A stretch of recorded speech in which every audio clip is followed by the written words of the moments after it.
আল্লাহ রাব্বুল আলামিন এই যে আমাদের সৃষ্টি করলেন, ফেরেশতাদের কথাকে বিনয় করে আল্লাহ পাক আমাদের সৃষ্টি করলেন। এখন বলেন তো কেন বানাইছেন, কি উদ্দেশ্য আছে?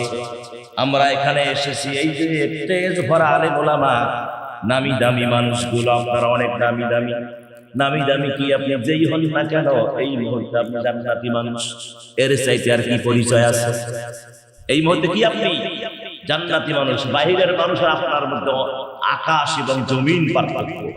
তাদের সম্মান আপনাদের সম্মান আসমান জমিন পার্থক্য। কথা কর আমার ভাইয়েরা, এই মানুষগুলো আপনারা এসে একটা উদ্দেশ্য আছে না নাই?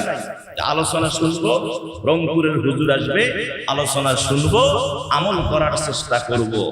আর সবাই এসেছেন উদ্দেশ্যই, আমিও এসেছি, আলোচনা করব, সওয়াব পাবো। কথা বল ঠিক কিনা? প্রত্যেকটা মানুষের একটা উদ্দেশ্য আছে। যে আমার আল্লাহ যে আমাদের বানাইলেন, আল্লাহর উদ্দেশ্য নাই? কথা কয় না, উদ্দেশ্য নাই। কি উদ্দেশ্য? আল্লাহ সে কথা কুরআনুল কারীমের ভিতরে রব্বুল আলামিন জাতিকে জানিয়ে দিলেন নবীজি মারফত। আল্লাহ পাক বললেন, ইয়া আইয়ুহান নাসু উবুদু রাব্বাকুমুল্লাযী খালাকাকুম ওয়াল্লাযীনা মিন ক্বাবলিকুম লাআল্লাকুম তাত্তাকুন। হে মানুষ সকল, মানুষ সকল। এখানে ইহুদি, খ্রিস্টান, নাসারা, বৌদ্ধ, হিন্দু কোন জাতিকে রব্বুল আলামিন ইন্ডিকেট করেন নাই। আল্লাহ একটা সৃষ্টিকে শুধু ডাক দিয়া বলেছেন, হে মানুষ সকল, তোমাদের সৃষ্টি করা হয়েছে, তৈরি করা হয়েছে আল্লাহর গোলামির জন্য, আল্লাহর দাসত্বের জন্য, আল্লাহর ইবাদতের জন্য। জোরে বলেন সুবহানাল্লাহ। কিসের জন্য? ইবাদত। তাহলে চুরি করা ইবাদত? এই যে শুনলাম, কিছুক্ষণ আগে শুনলাম, ওখানে খাইতে শুনলাম যে ট্রাক দিয়ে বলে ইয়া নিয়ে গেছে, কিসের বীজ? আলুর বীজ, গরুর মালামাল, সোনা দানা, ট্রাক দিয়ে চাউল খায়। কি ডিজিটাল, তো ডিজিটাল স্মার্ট হচ্ছে, এই জন্য চোরও এখন ডিজিটাল হয়েছে। আগে মনে করেন নিয়ে গেছে কি ভার বাপিয়ে দিয়ে বা বস্তাত ভরা, এখন ট্রাক দিয়ে নিয়ে যায়। সুবহানাল্লাহ করবেন না? মারহাবা না নাউজুবিল্লাহ করবেন? তাহলে আল্লাহকে এই ট্রাক দিয়ে মানুষের মালামাল অন্যায় ভাবে নিয়ে যাওয়ার জন্য আপনাকে বানাইছে। হ্যাঁ, আপনাকে কি আল্লাহ পাক সুদ খাওয়ার জন্য বানাইছে? জানাজা বিচারের জন্য বানাইছে? তাহলে কি জন্য বানাইছে? ইবাদত। ইবাদতের সামগ্রিক অর্থ হলো এ টু জেড, আলিফ থেকে ইয়া। আপনি কোরআন এবং সুন্নাহ মাফিক যা করবেন সব ইবাদত। এটাই হলো ইবাদতের মূল অর্থ। কথা কন বিদায় আমার ভাইয়েরা, আল্লাহ রাব্বুল আলামিন বললেন, বান্দারে আমি তোমাদের সৃষ্টি করেছি আমার গোলামির জন্য, দাসত্বের জন্য, আমার ইবাদতের জন্য। বান্দা আমার ইবাদত করবা, আমার গোলামি করবা, এর বিনিময়ে আমি আল্লাহ তোমাদেরকে জান্নাত দিয়ে দিব। রব্বুল আলামিন কুরআনুল কারীমের ছোট্ট একটা আয়াতের ভিতরে এই কথা বলেছেন আল্লাহ। সেটা হলো, কোন বান্দা এবং বান্দি যদি মাত্র দুইটা কাজ করে, কয়টা? দুইটা কাজ করে, আল্লাহ তার জন্য নির্দিষ্ট একটা জান্নাতের ব্যবস্থা করেছেন। যে জান্নাতটা আল্লাহ, যে জান্নাতের কথা রব্বুল আলামিন কুরআনুল কারীমের ভিতরে উল্লেখ করে দিয়েছেন। সুবহানাল্লাহ। উল্লেখ আছে দুইটা কাজ। কয়টা কাজ? দুইটা কাজ।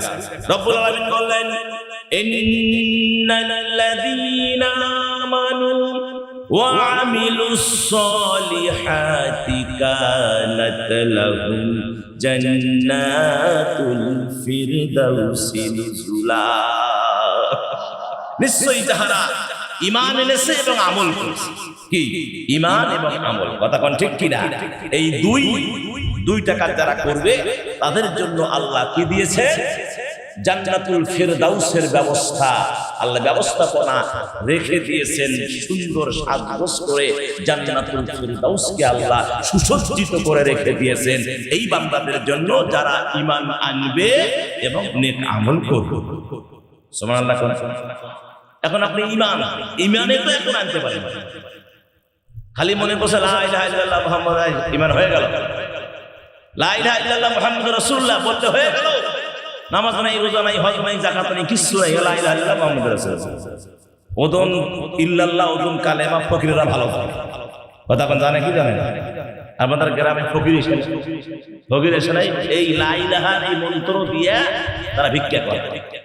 গ্রামে ঢোকে বলে লা ইলাহা ইল্লাল্লাহু মুহাম্মাদুর রাসূলুল্লাহ। আছে না নাই? এদিকে আমাদের ফকির নাই না, ফকির নেই, মা চারটা ভিক্ষা দাও। হুজুর বল মা চারটা ভিক্ষা দাও। আমার ভাইয়ের, আমাদের গ্রামে এক ফকির ছিল, ফকির আবার সাত দোয়াও করতো। মাঝে মাঝে দোয়া আবার একটু উল্টে উল্টি হতো, বুড়ে মানুষ তো দোয়া করতো।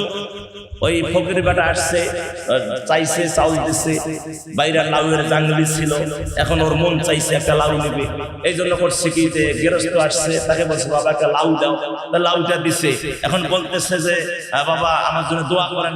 বাবা আমি তো বুড়া মানুষ, সহ দেখি না ঠিক মতো, আর দাঁতও নাই, শরীর দুর্বল, আমি যদি দোয়াটা তাড়াতাড়ি এখনই করে দিই তাতে অসুবিধা হয় না? তাতে আরো ভালো, কখন করবেন না করবেন তো মনে থাকবেন না, এখনই করবে। বাবা হাত তোলা, হাত তুলছে। আর রব্বুল আলামিন গেরস্ত মানুষ এত ভালো, ওনার বউ চাউল দিল আর এ নিয়ে আমারে লাউ দিল। আমি দোয়া করি কিয়ামতের ময়দানে, আয় আল্লাহ তুমি এই গেরস্তকে, বাড়িওয়ালাকে সৎ নাউ দিও। কয়টা? আর জোরে কোন কয়টা নাউ দিবে? সৎ নাউ দিছে কয়টা? একটা। আর দোয়া করছে কয়টা? সৎ লাউ দিও। এখন গেরস্ত কয় ফকিরের বেটা দোয়া থামাও, হাত ধরে টানতেছে, দোয়া থামাও। কিয়ামতের ময়দানে মানুষ দৌড়া দৌড়ি, ছুটে ছুটি, কি যে বিধি কিস্তি হবে কিয়ামতের ময়দানে। আমি এই সৎ নাউ নিয়ে কোন বিপদে পড়ব? ওই নাউয়ের দোয়ার আমার দরকার নেই। কথা কন ঠিক কিনা আমার ভাইয়েরা? বিধায় এই কালেমা এসেছে ভিক্ষা করার জন্য নয়, এ কালেমা এসেছে ঈমানকে মজবুত করে আল্লাহর রাহে জীবনকে বিলিয়ে দেওয়ার জন্য। কথা কন ঠিক কিনা? আল্লাহর পথে জীবনকে বিলিয়ে দেওয়ার জন্য, দ্বীন কায়েমের জন্য, এই কালেমার ধ্বনিকে, এই কালেমার ঝান্ডাকে নিয়ে সামনে এগিয়ে যাওয়ার জন্য। কথা কন। সম্মানিত মুসলমান ভাইয়েরা, তাহলে আল্লাহ পাক মানুষ, আবার আসা শুরু থেকে, মানুষ বানালেন কি জন্য? বানালেন ইবাদতের জন্য। এখন এই মানুষটা কিভাবে চলবে, কিভাবে খাবে, মানুষটার কর্মনীতি কি হবে, মানুষটার সংসার নীতি কি হবে, মানুষটার রাজনীতি কি হবে, ব্যবসা নীতি কি হবে, চাকরি নীতি কি হবে, অর্থনীতি কি হবে, সিভিক্স কি হবে, ইকোনমিক্স কি হবে, মানুষটার এ টু জেড সে কিভাবে চলবে, এজন্য আল্লাহ একটা গাইড বুক দিলেন। জোরে বল সুবহানাল্লাহ। যে গাইড বুকের নাম কি? আল কোরআন। আর জোরে কোন আল কোরআন।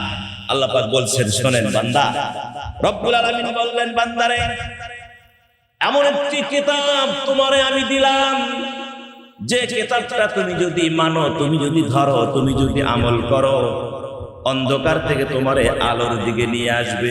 জোরে কোন সুবহানাল্লাহ।